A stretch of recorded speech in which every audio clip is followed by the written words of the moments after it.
한 조사에 따르면 직장인 10명 중에 9명이 동기부여 컨텐츠를 소비하는데 월 평균 15만 원을 쓰고 있다고 합니다. 그런데 실제로 동기부여 이것이 행동으로 이어지는 경우는 8.7%에 불과하다고 합니다. 91.3%가 행동 없는 동기부여에 많은 돈을 지출하고 있다는 것입니다.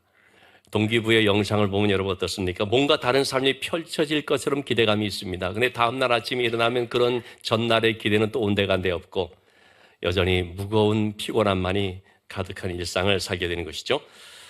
저는 요즘 행동하지 않으면 인생이 바뀌지 않는다라는 책을 좀 보고 있는데 제목이 괜찮지 않습니까? 행동하지 않으면 인생이 안 바뀐다. 이 책을 쓴 저자인 브라이언 트레이시는 좀 전에 제가 말씀드린 행동이 없는 이런 동기부여를 가리켜서 가짜 동기부여라고 일침을 놓습니다. 그런 것들은 며칠이 지나면은 시들어져 버리는 것이죠. 사라져 버리니까 그러니까 또 사람은 어떻습니까? 다시 또 그런 컨텐츠, 그런 영상, 그런 글귀, 그런 강연들을 또 찾아서 헤매게 되고 그러면서 인생의 진정한 변화라는 것들은 이루어지질 않더라라고 하는 것입니다. 들을 때 그뿐인 것이죠. 이 저자는 사실은 시급 25센트 잡초를 제거하는 그런 알바를 하다가 지금은요 회당 8억 원의 강연자가 된 자기 개발 분야에서 대표적으로 지금 손꼽히는 그런 사람이 됐는데요. 근데 그는 이런 얘기를 하고 있습니다. 자기의 그런 경험을 통해서 자신이 몸소 실천해서 찾아낸 진짜 동기부여라는 것은 뭐냐? 아주 단순하다는 것입니다. 바로 행동이다 라고 말합니다. 작은 행동이 습관이 될 때 변화가 일어난다는 것이죠. 그러면서 그는 야고보서 2장 17절의 말씀을 인용합니다. 행함이 없는 믿음은 그 자체로 죽은 것이다. 믿음도 그런데 실제 우리의 삶에 있어서 행동이 얼마나 중요한지 모른다는 거죠. 그래서 기도했으면 걸음을 옮겨라 라고 하는 격언을 또 언급을 합니다. 그만큼 작은 실천이 참 중요하다는 것을 알 수가 있는데 자, 여러분 우리는 오늘도 말씀을 이렇게 들으면서 우리에게 동기부여가 된다고 할 수가 있겠습니다. 저렇게 살아야 되는구나. 참 은혜 받았다. 그러면 나도 이제 그렇게 해야지. 그런데 여러분 이렇게 생각을 하고 또 아멘하고 은혜 받았습니다라고 할지라도요 행동으로 이것이 옮겨지지 않는다면 우리는 늘 그 자리에 맴돌게 됩니다. 여전히 신앙이 그 상태 그러다가 매너리즘에 빠지게 되는 것이죠. 때문에 여러분 우리에게 정말 중요한 것은 뭐냐면 말씀을 듣는 걸로 만족하는 것이 아니라 끊임없이 순종하며 살기를 힘써야 한다는 것입니다. 그럴 때 말씀이 내 안에 들어와서 내 생각과 내 말과 내 행동과 내 습관의 변화를 일으키게 되는 것입니다. 저는 이번에 병원에 좀 입원해 있으면서 성경을 보는데 특별히 에스라서, 느헤미야, 에스더서 말씀 그리고 요즘 이제 욥기 말씀 쭉 이제 보고 있는데 에스라서 이 말씀을 보면서 특별히 에스라서 7장, 8장에 중심적으로 나오는 반복되는 구절 하나님의 선한 손이라고 하는 것이 얼마나 마음에 와 닿았는지 모릅니다. 에스라 당시의 백성들은 그야말로 따로 국밥 같은 신앙이었습니다. 신앙 따로, 행동 따로. 그것은 백성들만 그런 것이 아니라 영적인 지도자라고 하는 사람들도 마찬가지였습니다. 이중적인 모습이었고 위선적인 삶이었습니다. 겉으로 보면은 굉장히 제사도 잘 드리고 신앙 좋아 보이는 것 같은데 실제 행동에 있어서는 그렇지를 못하고 살면은 전혀 열매가 없는 모양뿐인 그런 모습이었던 것입니다. 그렇게 실천이 없으니까 사람들에게 아무 영향력이 없는 것이죠. 본이 되지는 않습니다. 이럴 때 그런 사람들의 위선을 책망하고 야단치기보다도 자신이 먼저 말씀을 순종해서 본을 보이기로 작정한 사람이 바로 하나님의 율법에 능통한 학자라고 하는 제사장 에스라였던 것입니다. 에스라서 7장 10절 말씀에 그는 세 가지의 결심을 하죠. 하나님의 말씀인 율례를 연구하기로, 두 번째는 그걸 준행하기로, 세 번째는 또 그것을 백성들에게 가르치기로. 여러분 이 가르친다라고 하는 것은 자신이 그 삶을 살지 않으면 아무 의미가 없습니다. 그렇기 때문에 가장 좋은 메시지는 뭐냐? 자기의 삶이라는 것입니다. 말씀을 행동으로 옮기게 될 때 강력한 파워가 이제 나타나게 되는 걸 볼 수가 있는데, 그러한 삶의 모습들을 보면서 주변의 사람들이 감동을 받고, 그래서 어떤 경우에는 주께로 나오는 그런 열매들이 있게 되는 것이죠. 에스라서 이 말씀은요, 바벨론 땅의 포로로 끌려갔던 백성들이 70년의 포로 생활을 마치고 이제 고국 땅으로 돌아오는 하나의 귀환, 그 여정을 소개하는 내용입니다. 크게 3차의 귀환을 하거든요. 그냥 간단하게 지도상을 뭐 자세하게 보면 복잡하니까 앞에 거 다시 한번 보시면, 자, 예루살렘에서 바벨론 땅으로 잡혀갔던 사람들이 바벨론 포로 생활을 마쳤는데, 그때 이 바벨론은 페르시아, 성경은 바사라고 나오죠. 페르시아에게 멸망을 당합니다. 그래서 페르시아의 고레스 왕이 1차 고국 땅으로 돌아가도록 귀한 명령을 내립니다. 그때 그들을 인솔한 사람이 스룹바벨이라고 하는 총독이었습니다. 이 스룹바벨을 통해서 주전 537년경 약 5만 명의 사람들이 이제 먼저 가게 됩니다. 그로부터 80년 정도 지난 주전 458년에 이번에는 아닥사스다 왕 때인데요, 에스라를 통해서 또 2차 귀환이 이루어지고, 다음 주에 우리가 보겠습니다만은 그리고 나서 또 느헤미야라는 사람을 통해서 3차 귀환이 이루어지죠. 자, 다음 사진 한번 보시면 1차 귀환 때는 그들의 과제가 성전을 재건축하는 것이었습니다. 이 성전 재건에 스룹바벨을 중심으로 해서 학계와 또 이제 그 스가랴 선지자들이 함께 동력을 하게 됩니다만, 자, 이렇게 1차 귀환을 하고 난 뒤에 에스더서가 이제 그 중간에 있습니다. 에스더서를 지나서 2차 귀환이 에스라에 의해서 이루어지는데, 그때는 에스라의 과제가 뭐냐면 백성들의 신앙을 개혁하는 것이었습니다. 백성들의 신앙을 이제 새롭게 하는 것이었습니다. 그때 1754명과 여자 어린이 5,000명 이렇게 같이 귀환을 하게 됐습니다. 3차 귀환은 느헤미야를 통해서 예루살렘 성벽을 이제 재건하는 내용이 될 수 있겠습니다. 자, 이렇게 지금 2차 귀환을 앞둔 상황인데요, 그 거리가 직선거리로 따지면 한 1000km 정도 된다고 합니다. 그러나 이것을 돌아서 가야 되니까, 길이라는 것이 그렇지 않습니까? 이렇게 돌아가야 되기 때문에 약 한 1500km 정도 되는 먼 길이라고 할 수 있습니다. 본문의 말씀은 바로 그 길을 떠나는 이제 강 건너서 이제 딱 가게 되는 거죠. 그 시점에 그 배경을 하고 있습니다. 그 먼 길을 떠나기 전에 에스라가 가장 먼저 한 것이 뭡니까?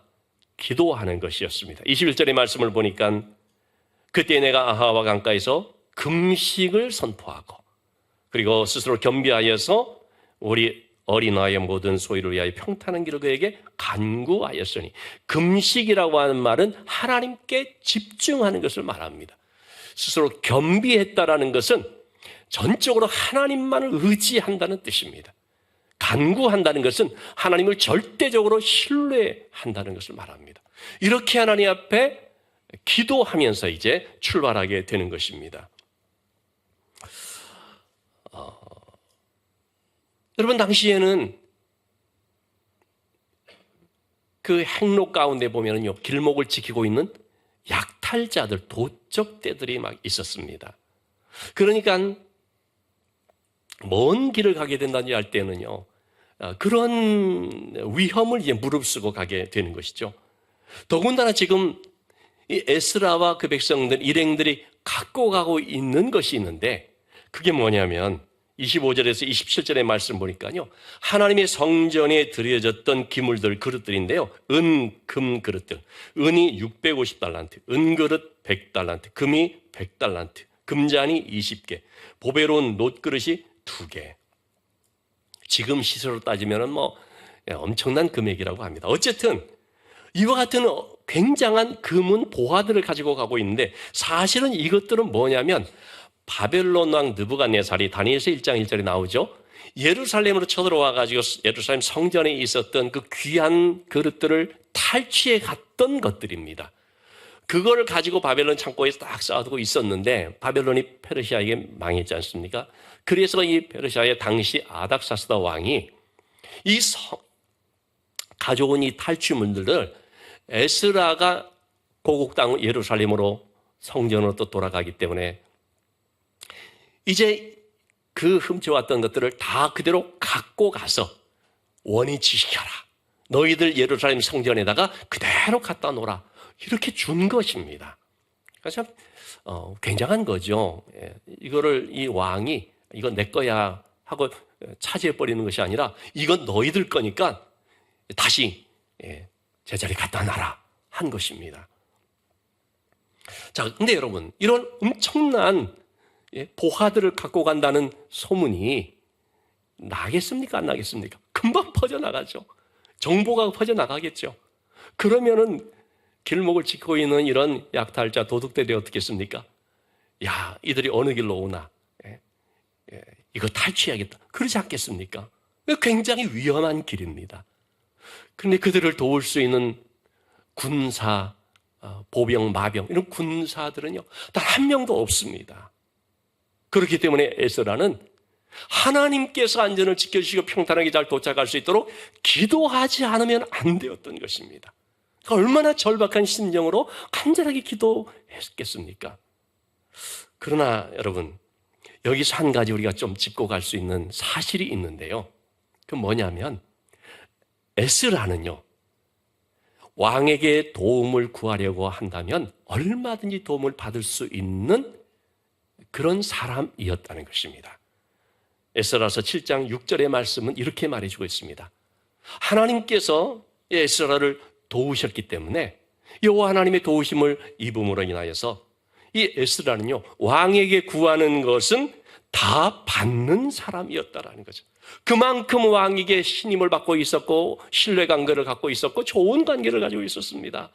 그래서 에스라가 왕에게 나가서 왕이요 우리가 가는데 특히 이런 왕이 준 금은 보화들을 가지고 가는데 이것들을 지킬 수 있는 군사가 필요합니다. 보병과 마병을 우리에게 붙여주십시오. 이렇게 말하면은 왕이 얼마든지 줄 수가 있다라는 것입니다. 근데 에스라가 그렇게 안 했다는 것이죠. 나는 오직 하나님께만 구하겠다. 오직 하나님의 도우심만을 받겠다.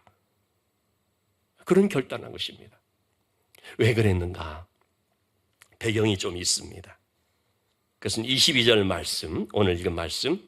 이는 우리가 전에 왕에게 아뢰기를. 평소에 왕에게 뭐라고 말했냐면요.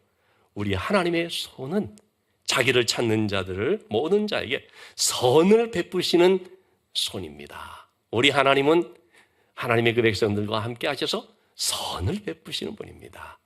자기를 배반하는 모든 자에게는 권능과 진노를 내리시는 분입니다.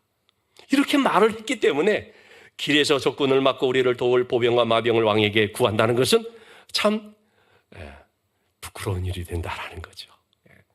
그때는 이렇게 말을 해놓고 정작 이제 와가지고 왕이요 군사가 좀 필요합니다. 그러면 얼마나 우습게 돼버리겠습니까? 아니 에스라 그대는 하나님이 도우신다고 나한테 말을 해왔지 않았는가? 왕이 이렇게 말하면 뭐라고 하겠습니까? 그건 그거고요. 지금 우리에게 왕의 도움이 필요합니다. 이렇게 돼버리면 자신만 부끄럽게 되는 것이 아니고 하나님까지도 부끄럽게 만들어버릴 수 있는 여지가 있는 것입니다. 그래서 에스라가 알량한 자존심 때문에 그런 것이 아니라 하나님께 대한 분명한 믿음이 있기 때문에 왕에게 구차하게 이렇게 도움을 청하지 않아도 반드시 하나님이 도우신다.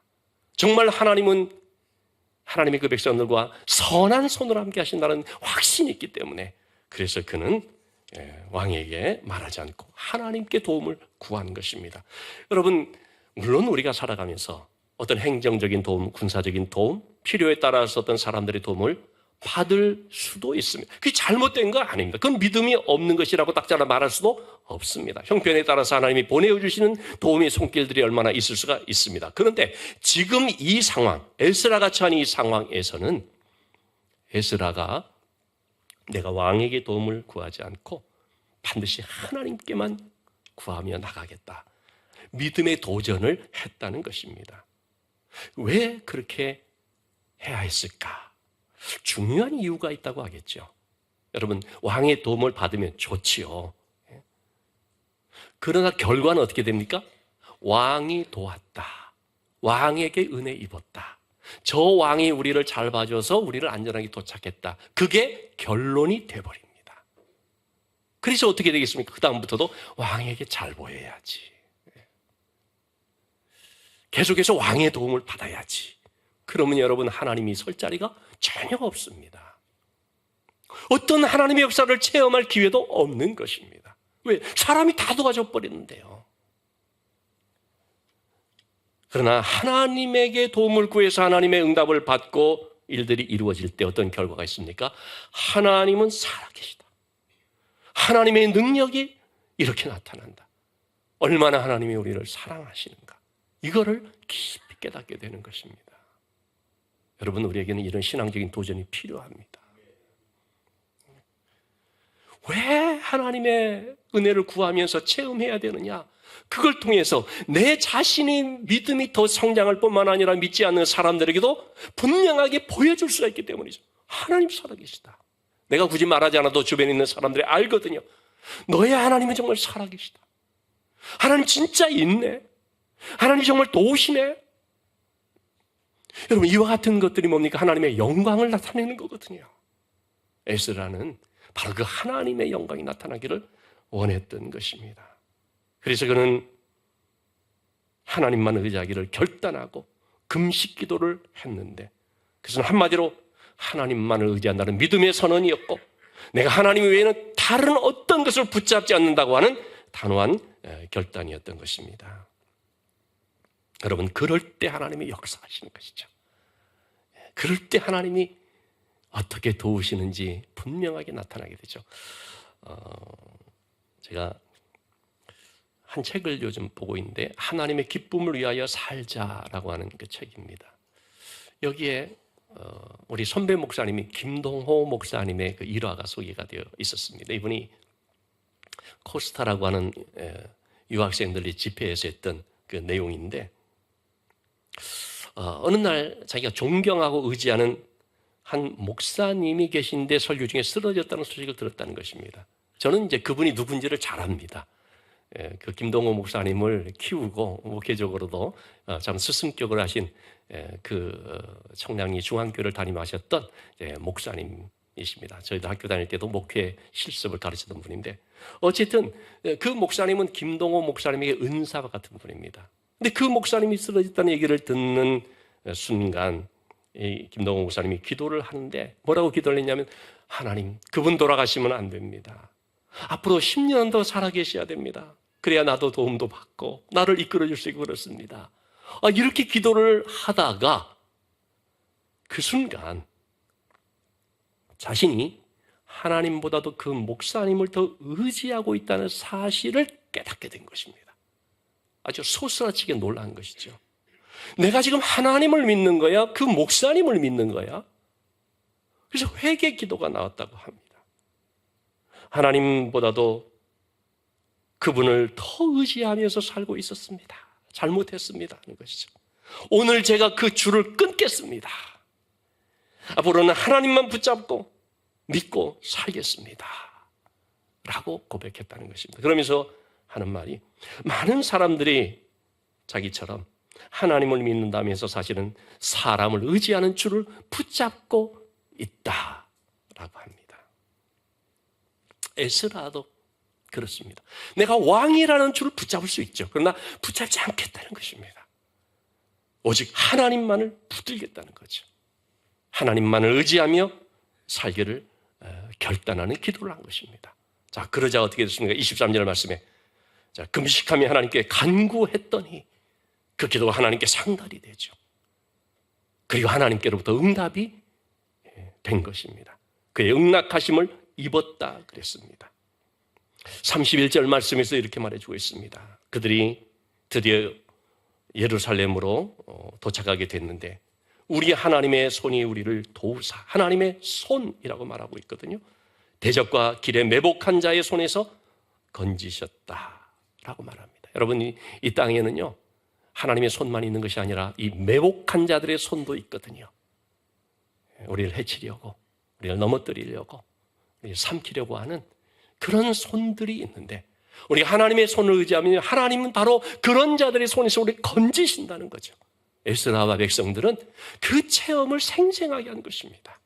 어떤 군대도 없었지만, 오다가 매복한 자들 만나기도 했지만, 하나님이 거기서 어떻게 건졌는지는 성경이 생략하고 있는데, 어쨌든 만나지 않게 하셨더라, 피하가게 하셨더라. 그게 아니고 성경은 뭐라고 말합니까? 그들의 손에서 건지셨다고 말하고 있는 것입니다.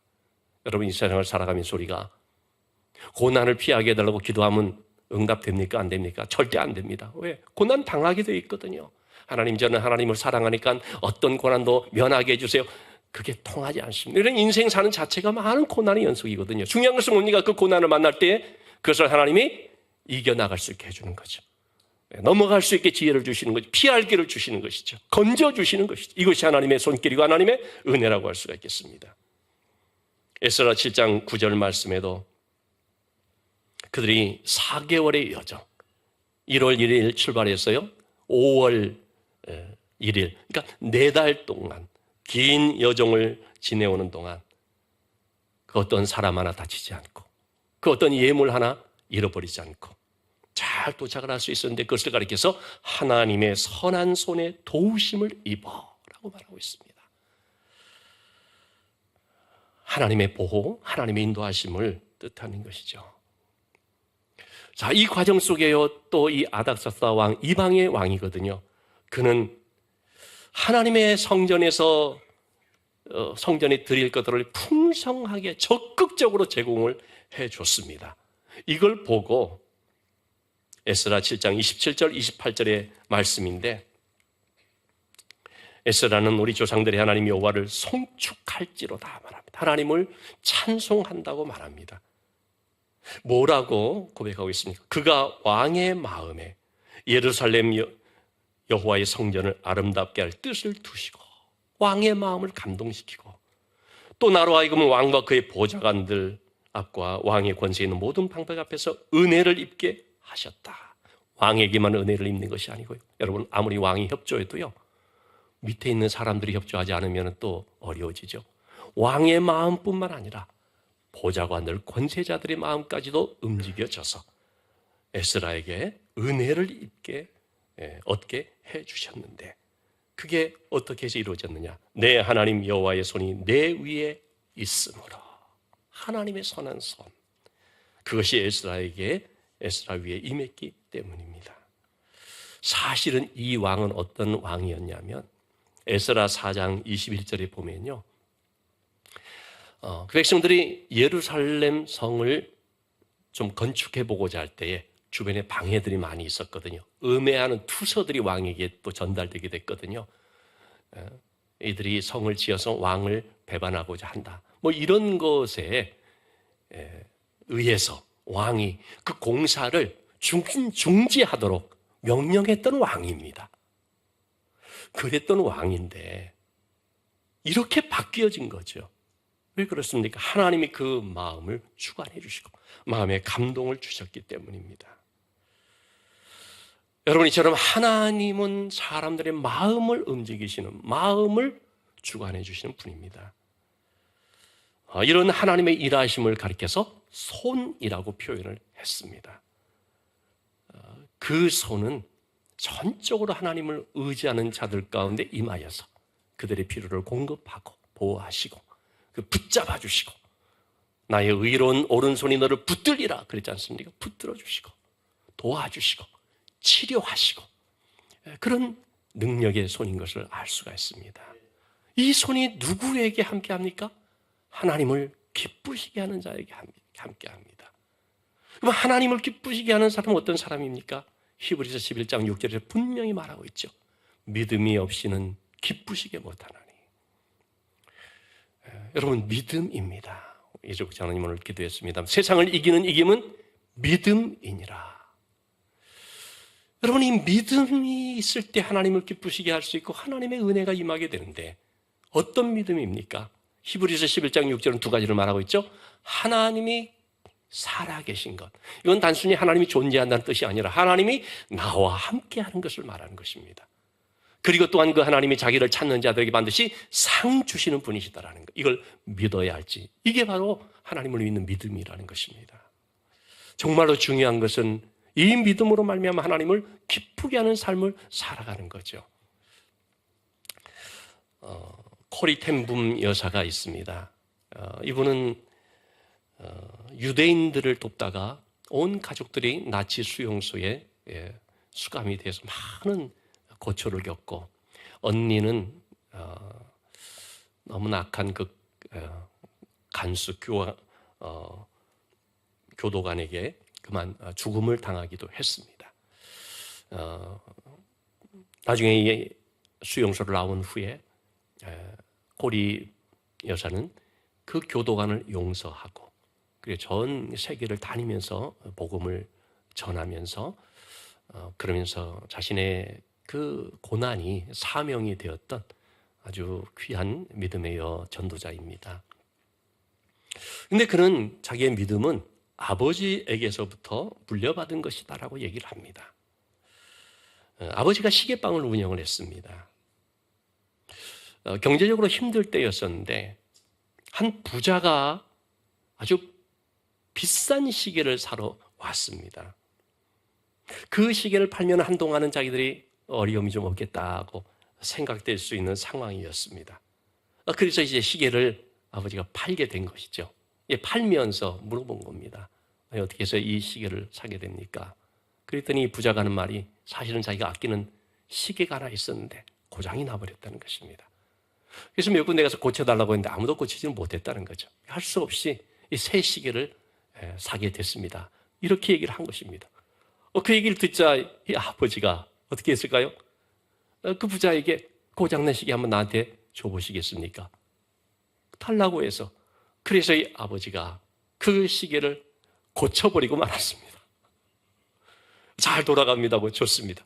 그러니까 이 부자는 어떻게 됐습니까? 새 시계를 살려다가 사지 않고 이 고친 시계를 갖고 그냥 가게 된 거죠. 이걸 옆에서 코리가 보면서 속이 터지고, 그래서 손님이 떠나자 아버지에게 강력하게 따진 거죠. 아니 아버지, 그래가지고 어떻게 세상을 살겠어요? 팔아야지. 먹고 우리가 남는 게 있어야지 우리가 먹고 살지. 뭐 그런 식으로 얘기를 하지 않겠습니까? 그럴 때 아버지가 그를 달래면서 진지하게 이렇게 말을 했다고 합니다. 코리야, 돈은 하나님이 필요하시면 언제나 우리에게 주실 수 있는 것이 아니겠느냐. 그런데 우리가 최선을 다해서 정직하게 손님을 섬기지 않는다면 하나님이 기뻐하실까? 우리 그리스도인들은 돈을 벌기 위해 사는 사람들이 아니라 하나님을 기쁘시게 하기 위해 사는 사람들이다. 그때 받은 교훈이 평생 잊을 수 없었다고 합니다. 저도 이 책에서 내용을 보면서 그리스도인들은 어떤 사람들이 다시 한번 생각을 해보게 됩니다. 여러분, 우리는 그리스도인으로 살면서 예수 믿는다는 것이 하나님께 어떤 덕을 보는 것으로만 생각할 때가 참 많이 있지 않습니까? 예수 믿고 잘 돼야지, 예수 믿고 성공하고, 예수 믿고 출세하고, 예수 믿고 편안해지고, 예수 믿고 잘 나가야지, 그것이 믿음 좋은 것이고 그것이 하나님의 축복이지라는 이러한 이 번영신학적인 사상이 너무나 많이 물들어 있기 때문에 우리의 신앙이 오염돼서 진짜 예수 믿는 본질을 잃어버릴 때가 참 많다는 것입니다. 여러분, 우리가 왜 예수 믿습니까? 그리스도인이 산다는 것이 뭡니까? 하나님을 기쁘게 하기 위해서. 하나님을 기쁘게 하기 위해서는 때로는 우리가 희생도 하고, 때로는 손해도 보고, 내가 가진 건 나눠주기도 하고, 이번에 산불로 피해를 당한 많은 그런 이재민들이 있지 않습니까? 우리가 돕고자 합니다. 솔직히 말해서 그럼 우리도 힘듭니다. 뭐 가진 것도 별로 없는데, 그럼에도 왜 그렇게 합니까? 하나님을 기쁘시게 할 수 있다고 믿기 때문입니다. 단지 그 어려움을 당한 사람들을 기쁘게 하는 것이 아니고 근본적으로 하나님이 기뻐하는 것이라고 믿기 때문입니다. 하나님의 마음이 있는 곳에, 하나님의 눈물이 있는 곳에, 하나님의 발길이 머무는 곳에 우리가 가서 그들을 섬기고 돕기를 원하는 것이 하나님의 뜻이기 때문에 우리가 그렇게 하려고 하는 것이죠. 우리가 살아가는 이 삶의 여정은 마치 이스라엘 백성들이 그 바벨론 땅에서 고국으로 돌아가는 먼 여정과도 같다고 할 수 있겠습니다. 여러분, 그 길에는 불의의 사고도 있을 수가 있고 질병도 있을 수가 있고 어떤 생각지 못한 일을 만날 때도 있고 대적을 또 만날 때도 있습니다. 많은 위험의 요소들이 있지요. 그렇기 때문에 누군가의 도움을 절실히 필요로 해서 사람들은 권세 있는 사람들을 찾아서 의지하고자 하고 돈을 의지하고자 하고 막 그렇죠. 그러나 여러분, 우리는 누구를 의지해야 됩니까? 사람을 찾지 말고 모든 것을 주관하시고 우리의 진정한 능력의 하나님이 되시는 여호와 하나님만을 우리가 의지해야 되는 것이죠. 그래서 어떤 일에도 하나님을 찾고 하나님께 기도하고 하나님의 도우심을 구하고 믿고 나가야 되는 것입니다. 그런 믿음이 바로 행함이 있는 믿음이라고 할 수 있습니다. 오늘 말씀을 듣고 들은 걸로 끝나고 만족하는 것이 아니라 우리의 삶에서 실천의 걸음을 옮길 수 있으면 좋겠습니다. 사랑하라, 섬기라, 말씀을 보라, 기도하라, 이 모든 것들이 하나의 구호로 끝나는 것이 아니라 실천에, 내 삶의 작은 실천에 한 행동들이 될 수 있어야겠다는 것입니다. 그래서 여러분, 우리의 삶을 통해 주의 선한 손이 도우심을 경험하면서 기쁨으로 감사함으로 하나님을 찬양하며 나가는 삶이 될 수 있기를 주님의 이름으로 축원합니다.